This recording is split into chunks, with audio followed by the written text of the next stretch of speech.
Hello दोस्तों, नमस्कार। आपका स्वागत है। आज है 7 जुलाई और 7 जुलाई को करंट अफेयर के जितने भी क्वेश्चन बनते हैं वो हम इस वीडियो में डिस्कस करेंगे। तो पूरा वीडियो लास्ट तक देखिएगा, बने रहिएगा वीडियो पर। हमारा पहला क्वेश्चन है, भारतीय तटरक्षक बल के आईसीजी के नए महानिदेशक कौन बने हैं? तो इसके आपके बने एस परमेश।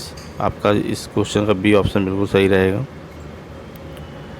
दूसरा क्वेश्चन है, वर्ष 2026 में 50वें G7 शिखर सम्मेलन की मेज़बानी किस देश को दी गई है?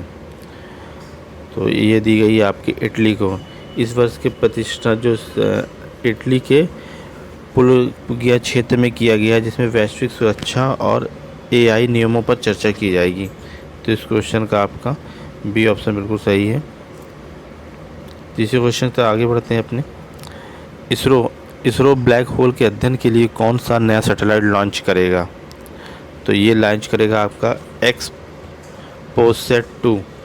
यह इसरो का दूसरा एक्सपोसैट 2 पोलरीमीटर सैटेलाइट है, जो अंतरिक्ष के ब्लैक होल और न्यूट्रॉन स्टार्स का गहन अध्ययन करेगा। तो इस क्वेश्चन का बी ऑप्शन आपका बिल्कुल सही है। बी ऑप्शन बिल्कुल सही है। अगले क्वेश्चन तक आगे बढ़ते हैं। UNDP डिजिटल सुरक्षा सूचकांक 2026 में भारत को कौन सा स्थान मिला है? तो इसमें भारत को 21वां स्थान मिला है। भारत ने 21वां स्थान हासिल किया है। अब चौथे पाँचवें क्वेश्चन की तरफ देखते हैं। हाल ही में किस बैंक ने भारत के तटीय सुरक्षा ढांचे के लिए $150 मिलियन का ऋण दिया है? तो ये दिया है आपका एशियाई विकास बैंक ADB। इस क्वेश्चन का बी ऑप्शन बिल्कुल सही रहेगा। बी ऑप्शन के साथ जाएगा। छठवां क्वेश्चन है, उत्तर प्रदेश का पहला एकीकृत टेक्सटाइल और ODOP हब कहाँ बनाया गया है? तो ये बनाया गया आपके बनारस में। बुनकरों को सीधे ऑनलाइन बाज़ार में ONDP से जोड़ने और कपड़ा उद्योग को बढ़ावा देने के लिए वाराणसी में यह हब स्थापित किया गया है। तो क्वेश्चन का जो सही आंसर है वो आपका बी ऑप्शन बिल्कुल सही है, बनारस।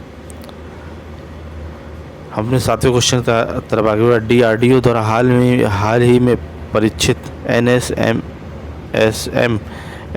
किस प्रकार की मिसाइल है? तो ये जो है एक एंटीशिप मिसाइल है। यह हेलीकॉप्टर से दागी जाने वाली पहली स्वदेशी शॉर्ट रेंज एंटीशिप मिसाइल जो DRDO ने नौसेना के लिए बनाया है। तो इस क्वेश्चन का जो सही आंसर है वो आपका बी आंसर बिल्कुल सही रहेगा। अपने आठवें क्वेश्चन वित्त वर्ष 2025-26 में भारत के कृषि निर्यात एग्रीकल्चर एक्सपोर्ट में कितने प्रतिशत की वृद्धि हुई है? तो ये हुई आपकी 12.4। इस क्वेश्चन का बी ऑप्शन आपका बिल्कुल सही है। 12.4 जो है क्वेश्चन का हुआ है।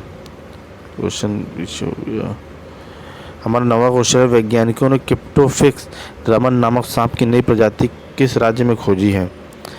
तो ये खोजी आपकी अरुणाचल प्रदेश में।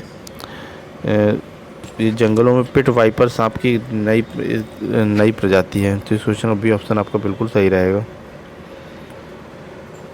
हमारा 10वां क्वेश्चन है, प्रतिवर्ष विश्व मरुस्थलीय और सूखा रोकथाम दिवस कब मनाया जाता है? तो ये मनाया जाता है आपके 17 जून को।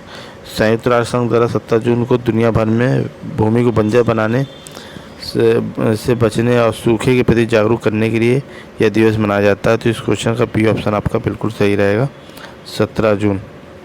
तो ये रहे आपके दोस्तों 10 क्वेश्चन, जो कि बहुत ही आने वाली परीक्षाओं के लिए बहुत इंपॉर्टेंट है। साथ ही मैं आपको बताना चाहता हूँ कि कल मैंने एक क्वेश्चन आपसे पूछा था कि वो क्वेश्चन था आपका, हाल ही में finance action task force FTA ने किस देश को अपनी ग्रे लिस्ट से बाहर कर दिया है? तो इस क्वेश्चन जो सही आंसर है आपका वो है अल्जीरिया और नामीबिया। अल्जीरिया और नामीबिया को बाहर कर दिया गया। अब आज का क्वेश्चन जो है हमारा है कि जो पासपोर्ट द्वारा जो इंडेक्स जारी किया गया उसमें भारत का कौन सा स्थान प्राप्त हुआ है? तो क्वेश्चन का आंसर कमेंट बॉक्स में ज़रूर दीजिएगा। तो वीडियो अगर अच्छी लगी वीडियो को लाइक करिए, शेयर करिए, सब्सक्राइब करिए और बेल आइकन दबाना मत भूलिएगा। धन्यवाद।